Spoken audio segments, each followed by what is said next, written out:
आबसु आरो इउपिपिएलनि मानसिफ्रा लाजिबावा बड'लेण्ड नांला होनना बुंग्राफ्रा गावसोरनो जोलैनि हांगारफ्रा हाग्रामायासोलायनो जोलैनि हांगार बर' जाथिजों थै गैया दिनै बर' जाथिनि हांगारा सोर भुबिस्ता जोलैनि हांगाराव बिटिसिनि जोलैनि हांगारा सोर प्रमद बर' इउपिपिएल आबसु हेल' लोगोफोर दिनै नोंथांमोनजों मस्ट इम्परटेन्ट टपिकनि सायाव दिनै डिसकास खालामगोन बेनो जाहैबाय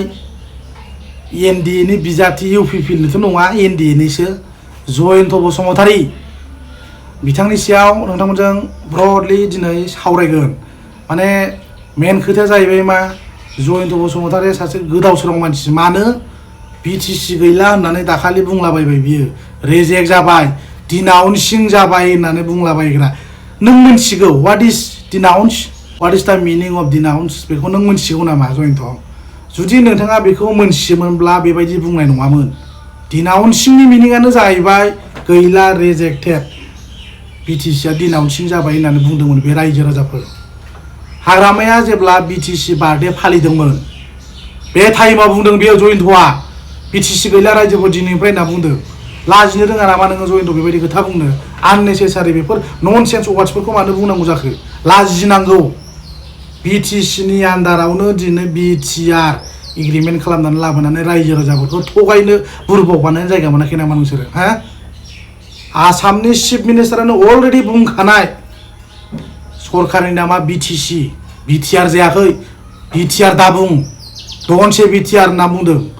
अनलि रिनेमल' जादों बाव जेबो सेन्स जायाखै देयार इज नो सेन्स होनना बुंदों बिटिएडिनि जायगायाव बिटिआर बे मोनथाम आखराल' सेन्स जादों बिटिसिआ जेबो दानजायाखै बिटिसिआ जेरैबायदि दं बे बिदिनो दं होननानै चिफ मिनिस्टारा अलरेडि बुंखानाय जुदि दम दङब्ला जयन्त दिनैनि डेटआव नोंथांनाव जुदि पावार दङब्ला दिल्लीयाव मोनसेल' खोथाखौ बुं फाउन्डार अफ एनडिबि रन्जन दैमारिया जेलनिफ्राय उदां जानांगौ आनटिल आनलेस जेब्लासिम उदां जाया आदारवाइज जुदि जायाब्ला आं एमपिखौनो रिजाइन होगोन पार्लामेन्ट हाउसआव साउटिं खालाम अपोज खालाम अब्लासो नोंखौ पाब्लिकफ्रा बुंगोन yes you are a good leader mister Jayanta Basumatary होनना बुंगोन आदारवाइज नोंथाङा जुदि बेबायदि बुंनो हायाब्ला खामानि गैया बेखार होननानै बुंगोन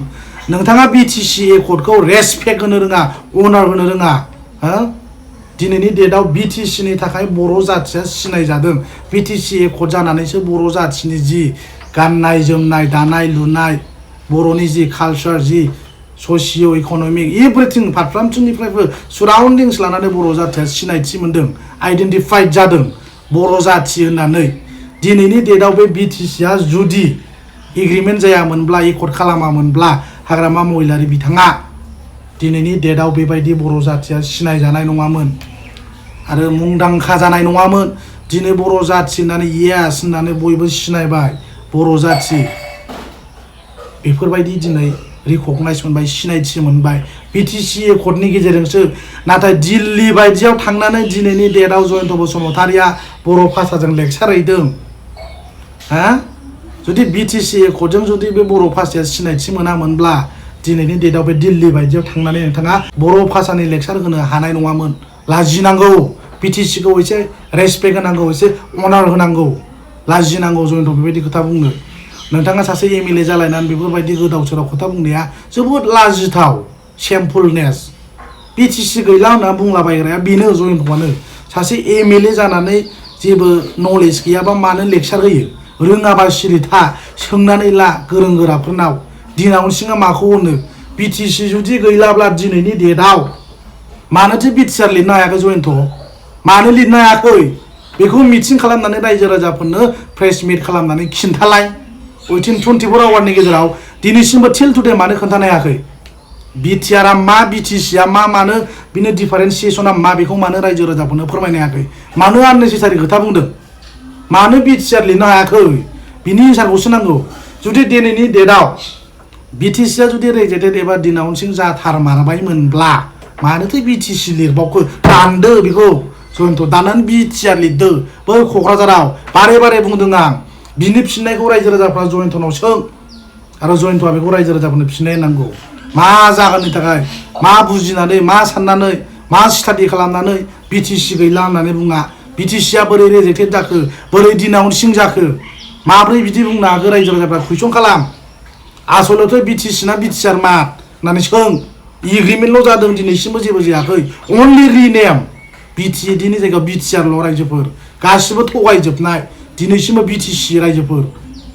बिथांमोना लाजिनो रोङा रायजो राजाखौ गुलाय गुजाय थासारियाव दिनैनि डेटआव दोनगासिनो दं रायजोफोर आरो मोनसे खोथाया रोखाबाव रायजोफोर नोंथांमोननो आं बेखौनो दिनै खिन्थानो सानदों बिटिआर एग्रिमेन्ट खालामनानै प्रमद बर' आरो जयन्त मोना इउपिपिएलनि लिडारफ्रा आबसुनि लिडारफ्रा बर' भाषाखौ एस'सियेट लेंगुवेज हिसाबैसो बिटिआर एकर्डनि दफायाव लिरनानै लाबोदों रायजो राजाफोर अलरेडि बिटिसि एकर्डनि गेजेरजों बर' भाषाया सिनायथि मोनखानाय ओइथ शेड्युलाव हाबखानाय भाषाखा आइडेन्टिफाइड जाखानाय नाथाय बेखौनो बिथांमोना बिटिआर एकर्डनि गेजेरजों एस'सियेट लेंगुवेजसो लिरनानै लाबोदों दिस इज भेरि आनफर्चुनेट दुखुनांथाव लाजिथाव गोरों गोराफोरनि एकर्डआ बेनोनो बिटिसिनिफ्राय पावारफुलसिन एकर्ड जों लाबोबाय होननानै बुंनानै दुगा दुगा फुरा फ्राउदि खोथा बुंग्रा दिनै बेखार मा जाखो बोरो बिटिआरआ वेर इज द केपिटेल अफ बिटिआर अर सुइजारलेण्ड प्रमद बर'नि सुइजारलेण्डनि केपिटेला बबाव दं वेर इज द हेडक्वार्टार अफ बिटिआर हेडक्वार्टारा बबाव दं बिटिआरनि हेडक्वार्टारा माथो बिटिसिनि सिङावनो दिनै बिटिआरनि सरकार सालायगासिनो दं बिटिआर सरकार होननो लाजिनांगौ बिटिसि सरकार बिटिआरआ जास्ट नामल' टाइम पास खुगायाव ओरैनो बुंनाय बिटिआर रायजोफोर बिटिआर एकर्डआ जेबो गैया रायजोफोर बिटिआर जिर'सो बंजांसो एमटि नाथिंनेस जेबो गैया दिनै जुदि बिटिआरआ इमप्लिमेन्टेसन जायोमोनब्ला बिसिनि दुगाफोरखौ नायदोंमोन नै बिटिआरआ इमप्लिमेन्ट जाबाय जों लाबोनाया दिनैसिम जेबो गैया जिर' बिग जिर' थगायजोबनाय एकर्डआ दिनैसिमबो मोनसेबो इमप्लिमेन्टेसन जायाखै बोसोरसेल'सै उइथिन 1 इयाराव मा इमप्लिमेन्ट खालामनो बेलाय दिनै जयन्तआ बर' जाथिनि समयसानि सायाव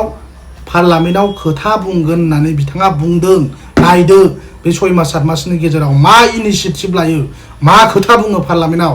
मोनसे खोथाखौ आरो गोसोआव ला जयन्तआ एनडिएनिसो बिजाथि इउपिपिएलनि केन्डिडेट नङा बे मोनसे खोथायाबो सियरखा दिनैनि दिनाव आं बेखौ नोंथांमोननो खिन्थागोन जुदि एनडिएनि बिजाथि जुदि सायख'जायामोनब्ला सेलेक्टेड जुदि खालामजायामोनब्ला अनलि जुदि इउपिपिएलआ जुदि सिंगेल पार्टियै जुदि एमपि बिसायख'थियाव इलेक्सन जुदि गेलेयोमोनब्ला जिर'खामोन